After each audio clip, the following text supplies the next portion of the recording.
이렇게 토론 응하지 않는다 공격만 받고 있을 윤석열 후보가 아닐 겁니다. 주말 사이에 어떤 행보를 보였을까요? 영상 보시고 이어가 보도록 하겠습니다. 강릉의 외손이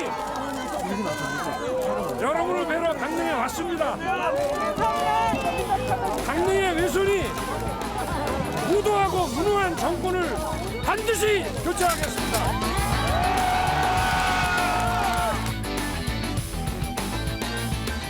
여섯 개만 주세요. 모두코치 6개 드릴까요?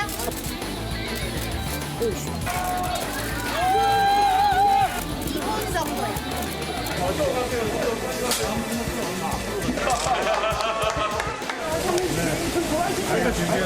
경기가 많이 중요하게 돼가지고 이게 보리새우 아닌가? 아, 이게 이제 그 연세입니다. 사실 이번에 강릉행을 보면서 강원도행을 보면서 많은 분들이 윤석열 후보 외가가 강릉이었어? 또 새롭게 아신 분도 많으실 거예요. 그런데 하지만 평론가님, 강릉에 많은 시장이 있을 텐데 유독 저 시장을 간 이유가 있어요? 예, 저기가 강릉 중앙시장인데 바로 윤석열 후보의 외할머니가 윤석열 후보가 어렸을 때 가게를 저기 사셨다고 합니다. 그래서 이재명 후보는 안동에 가서 안동이 고향, 부인은 네. 안동 김씨 그랬는데 윤석열 후보는 이번에 강릉 중앙시장에 가서 어렸을 때 외할머니가 가게 하셨던 곳이다라고 하면서 강릉에 외손자가 왔다. 무도하고 무능한 정권을 교체할 것이다. 그렇게 사자우를 또 토했고 네. 강릉을 출발로 해서 속초, 춘천까지 돌면서 강릉 지역 민심을 다졌습니다. 네. 사실 강원이요. 인구 밀도는 희박하지만 상당히 행정구이 넓은 데가 강릉입니다. 그래서 유세로 다니기가 힘든 곳이라고 막 호소하기도 해요. 큰 선거를 해보면. 그런데 윤석열 후보가 이번 행보에서 뭔가 좀 달라진 점이 있대요. 언론들이 분석하는데요. 영상으로 만나보시고 이어가 보도록 하겠습니다. 도저히 더는 지켜볼 수가 없다. 50조의 돈을 썼습니다. 병상 하나 제대로 만들어지지 못했습니다. 이건 국가가 아닙니다. 특수관계인에게 조 단위의 특혜가 돌아갔습니다. 그런데 여기에 대해서 자금 흐름 조사라든지 공범관계라든지에 대한 수사가 제대로 이루어지지 않습니다. 이건 국가가 아닙니다. 이 무능하고 부패한 이 정권을 상징적으로 보여주는 그런 것들이 어디 한두 가지이겠습니까만은 장윤미 변호사님, 뭐 굳이 작심 발언까지는 아니더라도 상당히 발언 수위가 좀 격해졌다 이런 느낌은 듭니다. 네, 이 수위가 상당히 센데요. 최근까지만 해도 뭐 실언이다 망언이다 이제 논란이 많으니까 딱 정제된 원고를 좀 읽는 모습을 언론에 많이 보여줬는데 지금 해당 발언은 좀 즉흥 발언, 그러니까 후보의 어떤 이 생생한 본인 생각이 그대로 투영된 발언이라고 봐도 무방할 것 같습니다. 그런데 이 해당 발언의 내용들을 보면 이 코로나19에 대한 대응책과 관련해서 정부 정상 정부가 아니다, 정상 국가가 아니고 이거는 뭐 국가라고도 할 수 없다라고 상당히 이 비판의 수위를 높였고요. 그러니까 일각에서는 그래도 문재인 정부에서 발탁된 인사이고 검찰총장까지 이제 승진을 했는데 이거 좀 네. 이례적이다라는 이야기도 나오고는 있는데요. 네. 아무래도 이제 줄줄이 대선 이후에는 뭐 지방선거, 총선 이어져 있다 보니까 이렇게까지도 이야기를 합니다.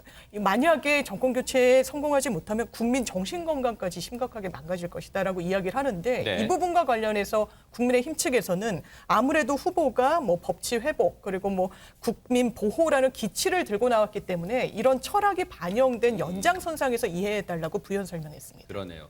늘 이 품에서 뭔가 말할 때 원고를 꺼내던 모습이 상당히 익숙했는데 이제는 원고 없이 정제된 그리고 그 발언 수위도 조금 거세진 그런 표현을 하고 있습니다. 정말 달라진 모습인데 그렇다면 이제는 원고 없이도 많은 분들하고 유권자들하고 소통이 되는 걸까요? 그런데 소통하다 보니까 이번 행보 때 소통이 안 됐던 일이 벌어졌어요. 영상 만나보시고 이어가 보도록 하겠습니다.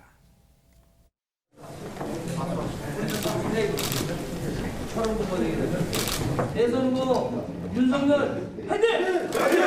화이팅! 화이팅! 우리끼리 얘기 좀 하자, 우리끼리. 아니, 선거 때 되면 와가지고 시장이나 현장에 와가지고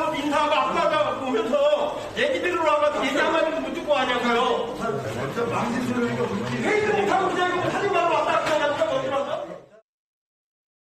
어디로 지금 조금 전까지만 해도 박성배 변호사님, 윤석열 후보랑 같이 사진 찍으면서 파이팅 했는데 왜 지금 뭐 어떤 상황이 지금 빚어진 거예요? 윤 후보가 지난 11일에 강원도 18개 시군 번영회장 간담회에 참석했습니다. 이 자리에서 윤 후보가 20분 정도 의견을 들은 뒤에 이 정책 공약에 반영하고 집권 시 면밀하게 챙기도록 하겠다, 그만 언급하고 사진 촬영을 합니다.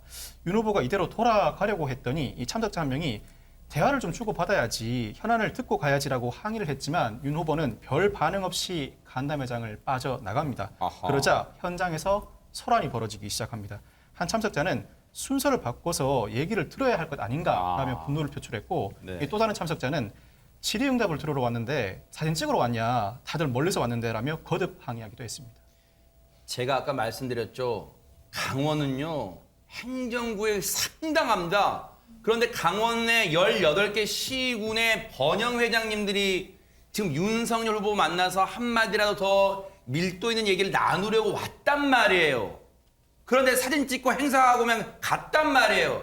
지금 우라통이 치밌는 그런 상황이란 말이에요. 이에 대해서 민주당도 가만히 있지 않았다면서 이 상황에 대해서 하재근 평론가님. 예, 민주당은 이제 당연히 비판을 했는데 고용진 선거대책위원회 수석 대변인 같은 경우에는 기껏 사진만 찍고 떠난 것은 국민 무시한 전형적 구태정치다라고 했고, 또 이용빈 대변인 같은 경우에는 가짜 간담회로 국민을 무시했다, 변명 대신 사과부터 해야 된다라고 주장했는데, 여기에 대해서 국민의힘 측에서 이양수 국민의힘 선대위 수석 대변인 같은 경우에는 번영의 내부에서 항의가 이루어졌던 것이지 우리 당한테 항의를 한 건 아니다라고 했고, 네. 그다음에 차승근 상근 부대변인의 경우에는 애초에 협의에 질의응답 순서 자체가 없었고 해당 단체하고 미리 협의가 된 대로 그렇게 진행을 했을 뿐이다. 마치 현장에서 우리가 질문을 끄는 것처럼 민주당 측에서 허위 사실을 주장하고 있다. 그렇게 이제 항변을 했습니다. 네.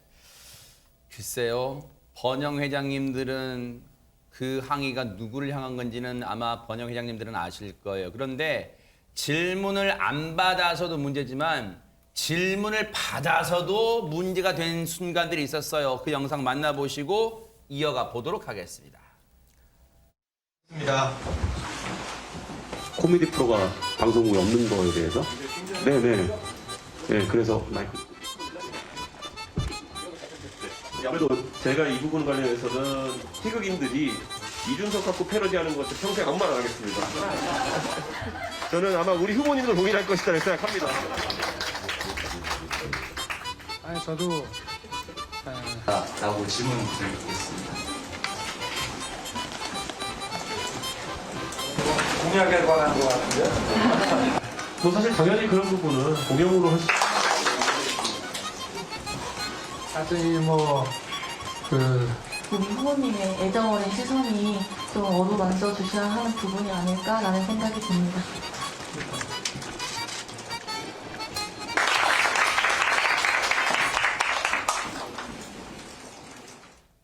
최정아 기자님, 지금 대학로 갔을 때 청년 문화예술인들하고 이제 질의응답 가진 그런 장면이었는데, 질의응답 때 질문도 받고 했는데 이게 저 장면이 뭐가 문제라는 거예요 지금? 네, 보시다시피 이 마이크를 계속해서 이 대표에게 넘기고 있지 않습니까? 이 참석한 사람들은 일단 윤 후보의 답변과 윤 후보와 소통을 하기 위해서 이 자리에 모인 사람들이었는데 자꾸만 이 마이크가 이 대표에게 가고 이 대표의 입에서 답변이 나오다 보니까 이 부분이 논란이 되고 문제가 되고 있는 겁니다. 네. 이 간담회 이후에 온라인 커뮤니티 등에서는요, 이 윤 후보가 마이크를 넘기는 장면이 담긴 사진이 확산이 되면서 윤 후보의 자질을 문제 삼는 비판도 이어지고 있습니다.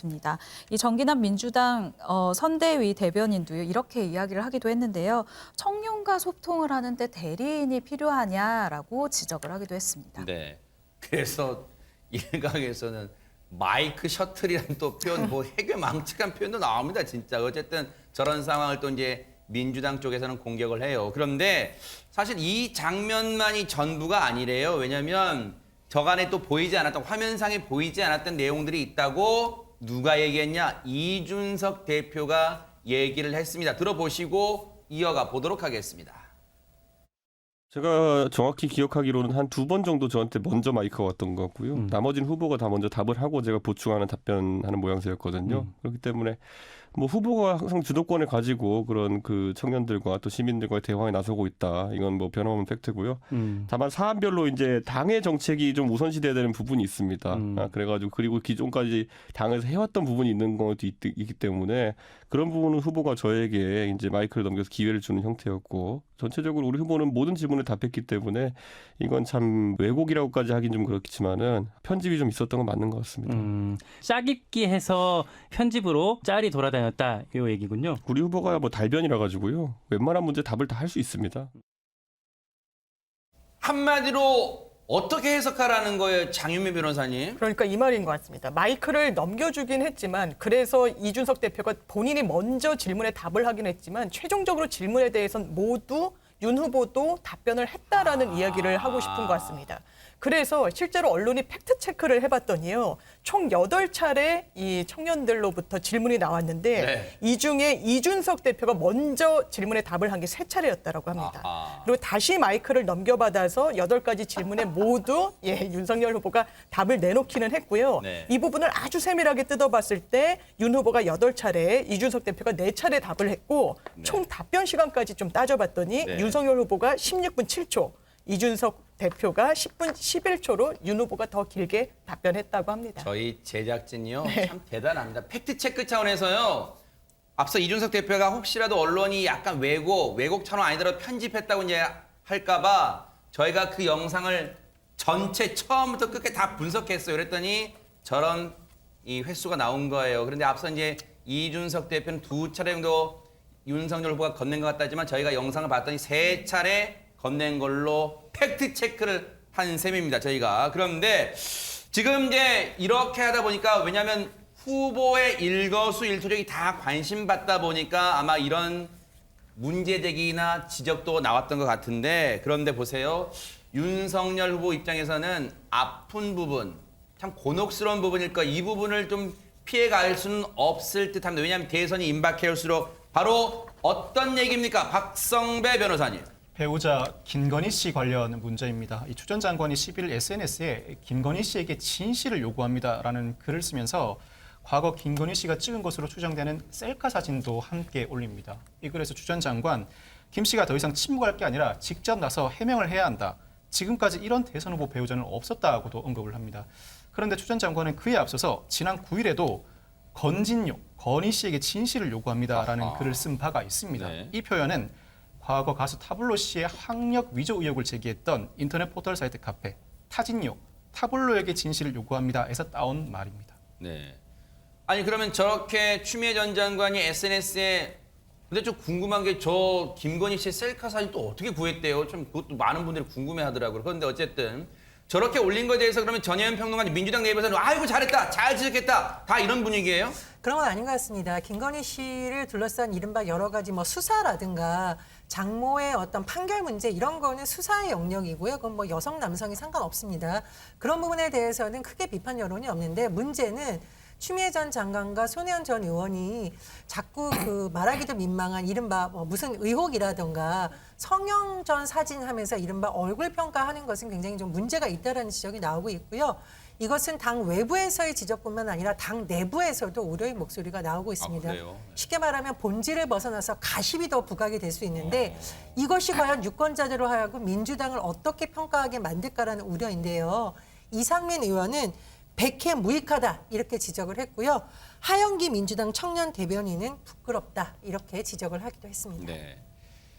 뭐 강민진 청년회당 대표는 뭐 부끄럽다 이렇게 뭐 수준도 낮다 뭐 그런 말도 덧붙이기도 했습니다. 어쨌든 이런 문제 제기에 대해서 꼭 이 잘했다는 평가만 있는 건 아니다 이런 걸 확인할 수 있었고요. 그런데 그렇다면 이런 논란이 의혹 제기가 그리고 또 언제 등판하냐 이런 게 계속 제기되는 것에 대해서 장윤미 변호사님 이준석 대표가 좀 거들고 나섰다는 얘기가 있어요. 그렇습니다. 연일 엄호 그리고 방어에 나서고 있는데요. 본인이 이렇게 얘기를 했습니다. 나도 김건희 씨를 만나기 전에는 상당히 좀 선입견을 갖고 있었는데 실제로 만나보니까 선입견을 상회하는 언행을 보여줬다. 만나봤대요? 예. 오. 그래서 나 개인적으로는 김건희 리스크라는 거는 이미지 더 씌우기에 불과하다. 정치적인 공세에 불과하다. 이렇게 딱 잘라 이야기를 하기도 했고요. 네. 계속해서 이 등판 시기와 관련해서 질문을 받지 않았겠습니까? 그래서 안 나올 수도 있는 거냐, 김건희 씨가 끝까지라고 했더니 아마 조용한 내조를 좀 주된 기조로 하더라도 언론 대중에는 이제 나올 것이고 또 김건희 씨가 뭐 코바나 콘텐츠라는 전시기획사를 또 운영하기도 하기 때문에 이런 예술 문화 활동과 관련해서 후보에게 조언하는 역할을 담당할 거라고 밝히기도 했습니다. 네. 자, 이런 가운데 더불어민주당 선대위의 이해찬 상임 고문 있죠? 뭐 언제 좀 역할을 할 것이냐 계속 언론들은 주목하고 있는데 오늘 진짜 라디오 인터뷰에서요. 상대당의 선대위에 대해서 아주 일가를 했습니다. 한번 들어보시고 이어가 보도록 하겠습니다. 보통 우리가 오합지졸이라는 표현을 많이 하지 않습니까? 이분들은 오합지졸이 아니고 오합지 왕들입니다. 그러니까 전부 다 왕 노릇을 하다 보니까 저게 산으로 갈지 바다로 갈지 어딜 갈지 잘 모르겠습니다. 기본적으로는 후보가 중심이 돼서 하면서 그분들은 보조가 돼야지 그분들이 주가 되고 후보가 오히려 그 뒷전에 물러나는 그런 모습은 국민들의 심판을 받는데 적절치가 않습니다. 이 후보를 중심으로 해서 제가 보기에는 뭐 상당히 효율적으로 잘 작동을 하는 것 같습니다. 이해찬 상임고문이 전부 다 왕 노릇한다고 이 지칭한 사람들은 혹시 그럼 누굽니까? 최재강 기자님. 네, 일단 이해찬 상임고문이 실명을 말한 게 아니라 이분들이라고 지칭을 했습니다. 그렇기 때문에 이 라디오의 진행자가 어떤 사람들을 이야기를 했느냐를 짚어봐야 하는데요. 이 진행자가 이렇게 질문을 합니다. 김종인 총괄선대위원장, 그리고 이준석 대표, 그리고 김병중 상임선대위원장, 그리고 김한길 새시대 준비위원장, 이수정 공동선대위원장. 굉장히 언론 노출이 많은 사람들인데 국민의힘 선대위 구성을 어떻게 생각하냐라고 질문을 하니까 이것을 받아서 이 5명을 두고 이분들이 전부 다 왕노릇을 한다. 오합지 왕들이다라고 비판을 한 건데요. 네. 특히 이 김병준 상임선대위원장과 김한길 새시대 준비위원장 등에 대해서는요. 민주당의 주류를 형성한 분들이 아니다라고 평가절하를 하기도 했습니다. 아하. 그렇게 평가절하하면서 반대로 민주당 선대위에 대해서는 뭐 쓴소리를 할 줄 알았더니 아까 보니까 잘하고 있다 이렇게 덕담을 했어요. 예, 민주당 선대위에 대해서는 비교적 호평을 했는데 뭐라고 그랬냐면 이해찬 고문이 지난번에 선대위를 너무 크게 꾸렸다가 줄인 적이 있었다. 근데 이번에는 이재명 후보를 중심으로 해서 상당히 효율적, 기능적으로 잘 작동하고 있다. 네. 이렇게 이야기했는데 그러니까 아무래도 선대위를 명망가 중심이 아니라 실무자 중심으로 꾸렸다. 그렇게 주장한 것 같습니다. 네. 사실 앞서도 말씀드렸지만 이해찬 상임고문이 뭐 인터뷰는 했습니다만 이게 공식적으로 무슨 선대위에 합류한다거나 아니면 뭐 이재명 후보를 적극적으로 밀어주는 그런 행보까지는 아니잖아요. 언제쯤 뭔가 공개적으로 또는 공식적으로 좀 적극적으로 활동할까 많은 분들이 아마 관심을 갖고 있을 텐데 오늘 그와 관련한 좀 답변을 한 것 같아요. 들어보시고 이어가 보도록 하겠습니다. 예, 그동안에 이제 우리 후보 혼자가 열심히 하시는데 다른 분들이 왜 후보 혼자만 뛰게 하느냐 그런 얘기들이 많아서 그게 아니고 그동안에는 이제 그러니까 비공개적으로 했던 일을 이제는 좀 나서서 좀 도와드리는 게 좋겠다 이런 생각이 들어서 예, 그렇죠. 이제 선거가 얼마 안 남았지 않습니까? 이제. 지금부터는 모든 우리 진영 사람들이 전면적으로 나서야 될 이제 시간이 왔습니다. 전면적으로 나서야 될 시간이 왔다. 아니 그렇다면 본인의 등판도 뭔가 시사했다고 볼 수 있는 건가요? 어떻습니까? 저는 그렇게는 생각하지 않고요. 지난주에 유시민 전 의원이 라디오 인터뷰를 했던 것과 같은 맥락에 있다고 봅니다. 선대위에 직접적으로 합류하거나 무슨 총괄 선대위를 맡거나 그런 것은 아니지만 각자의 영역에서 이재명 후보를 도와줄 수 있다면 여러 가지 역할을 할 수 있지 않겠느냐 이런 발언을 한 것으로 보이고요. 네. 참고로 지금 김종인 선대위원장이 뭐 선거를 워낙 여러 번 해봤고 민주당에서도 선거를 진두지휘해봤잖아요. 네. 저는 그래서 이 이해찬 전 대표가 막후에서 김정일은 내가 잡는다. 윤석열은 이재명이 잡아라. 네. 이런 전략을 쓰는 게 아닐까 좀 그런 생각도 듭니다. 그러니까요. 그런가 하면 이해찬 상임고문이요. 이재명 후보에 대한 개인적 얘기를 하나 털어놨대요. 그 얘기까지 마저 들어보시고 이어가 보도록 하겠습니다. 그동안에 이제 그 이재명 지사가 재판도 받고 하는 과정 속에서 그 말하자면 잘못된 이미지 그게 굉장히 그 어려움을 겪게 만들었죠. 저도 처음에는 그 긴가민가 할 정도였으니까요. 저는 그 야학도 못 갈 정도로 밤늦게까지 공장에서 일했다고 하는 걸 이번 기회에 처음 알았습니다. 제가 70년대에 야학 선생님을 좀 했었는데 야학에도 못 나올 정도로 저녁 8시, 9시까지 일을 했다는 얘기를 듣고서 아, 참 미안하다는 생각이 좀 들었습니다. 그랬던 이해찬 상임고문이 이제 뭔가 적극적으로, 지금보단 더 적극적으로 이제 행동할 것을 또 시사하기도 했습니다. 그런가 하면요, 요즘 이런 분들 많으세요. 야, 너도 그 전화 받아봤어? 막 이렇게 묻는 분들이 있다는데 바로 누구 얘기입니까? 최정아 기자님. 네, 일명 허경영 전화로 불리고 있는 이 전화인데요. 네. 어제 12일입니다. SNS에 권역응급의료센터 업무역 콜폰에 허경영 전화가 왔다라는 제목의 글이 올라왔습니다. 네. 그런데 이 글을 쓴 의료계 종사자로 추정되는 한 누리꾼의 글에 따르면요. 네. 이렇게 적혀져 있습니다. 허경영 씨, PR을 하는 건 좋은데 응급의료센터 전문기관 이 한라인폰까지 전화를 주시면 이 바쁜 시간에 전화기를 집어 던질 뻔했다라고 분노를 나타내기도 했습니다. 네. 그리고 또 다른 누리꾼은요.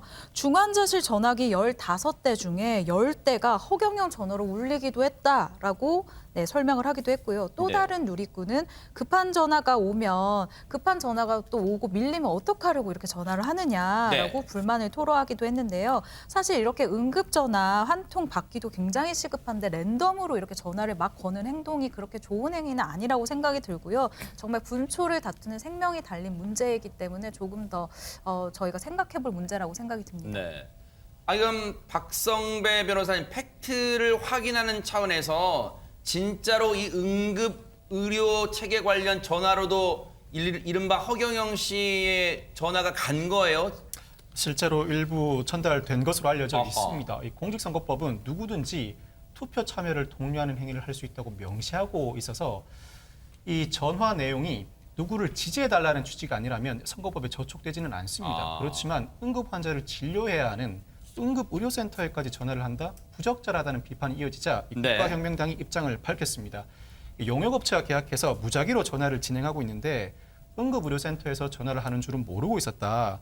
시스템상으로 가능하다면 앞으로는 제외하고 전화하는 방안을 검토하겠다고 입장을 밝혔습니다. 그래요. 지금이라도 저건 개선하세요. 정말로 중요한 전화를 이 전화 때문에 못 받을 수도 있어요. 그런 상황 생기면 안 됩니다. 불상사가 생기면. 그런데 장윤미 변호사님, 이른바 허경영 전화 때문에 또 관심이지만 지금 여론조사상에서도 허경영 후보가 뭐 관심이라는데 왜 그런 거예요? 그렇습니다. 지지율 5%를 육박하는 지지율이 나오는 여론조사 지표들이 나오고 있기 때문인데요. 5%를 넘으면 TV토론 참여 자격이 주어지기도 합니다. 또 제3지대에 있는 심상정, 안철수 후보를 상회하는 여론조사 결과가 나오고 있어서 그런데 유데일리가 의뢰해서 피플 네트워크스에서 조사한 결과를 보면 지금 보시는 것처럼 허경영 후보가 3위를 기록하고 있습니다. 그리고 무려 4.4%를 기록을 하기도 했고요. 네. 아시아 리서치 앤 컨설팅 조사 결과를 보면요. 보시는 것처럼 5%에 육박하는 4.7%로 3위를 기록한 결과가 나왔습니다. 또 폴리뉴스 의뢰로 한길 리서치에서 실시한 결과 내용을 보면 보시는 대로 물론 앞서 두 여론조사보다는 조금 낮기는 하지만 3.3% 3위를 기록했습니다. 네. 그리고 마지막으로 OBS에서 의뢰한 미디어 리서치 조사 결과는 허경영 후보가 윤석열, 이재명, 심상정 후보에 이어서 4위를 기록했지만 안철수 후보보다는 오차 범위 내에서 또 우위를 점하기도 해서 네. 이 경향성에 대해서 여러 어떤 분석이 나오면서 허경영 현상이다. 이런 분석까지 나오고 있습니다. 이렇게 되면 하지관 평론가님, 변수가 될 수도 있어요? 허경영 후보의 저 지지율이? 글쎄요. 그거는 뭐 지금 뭐라고 판단을 하기가 어려운데 일단 이른바 글쎄요. 군소 후보들이라고 표현을 해야 될까요? 좀 지지율이 낮은 분들한테는 상당한 위협이 될 것 같고 그리고 이제 민주당 측에서 희망하기로는 저 허경영 후보의 표가 이 정권에 실망한 사람들의 표를 조금이라도 분산해서 가져가줬으면 좋겠다. 아마 그런 생각을 할 것 같고, 그다음에 국민의힘 측에서는 허경영 후보가 자꾸 국민들한테 뭘 주겠다, 뭐 얼마를 주겠다 이런 말을 하니까 저렇게 허경영 후보가 뭘 주겠다는 말이 이재명 후보가 뭐 기본소득이라든가 이런 거 주겠다는 말하고 중첩이 되면서 뭘 주겠다는 말이 싸잡아 희화화되면서 조금 네. 이재명 후보의 인기가 떨어졌으면 좋겠다. 하하. 이렇게 기대를 할 것 같은데 어느 쪽의 기대가 맞을지는 알 수 없지만 네. 제 생각에는 허경영 후보가 과거에 내 눈을 바라봐 그러면서 모든 게 뭐 만사형통한다는 식으로 얘기했었잖아요. 저도 얘기를 직접 들었었는데 내 손을 잡으면 다 된다, 뭐 내 명함을 받으면 모든 일이 이루어진다라고 저한테도 이야기를 했었는데 네. 이런 게 상당히 신뢰성이 떨어지는 이야기들인데 네. 이런 식으로 이야기하는 분의 이 행보에 대해서 우리가 과연 정치적으로 진지하게 논의할 이유가 있는가? 저는 개인적으로 그런 생각도 해봅니다. 네. 자, 어쨌든 앞으로 TV 토론에서 선관위 주최 공식 TV 토론에서 과연 이 허경영 후보가 참가하는 TV 토론이 될지도 한번 지켜보도록 하겠습니다.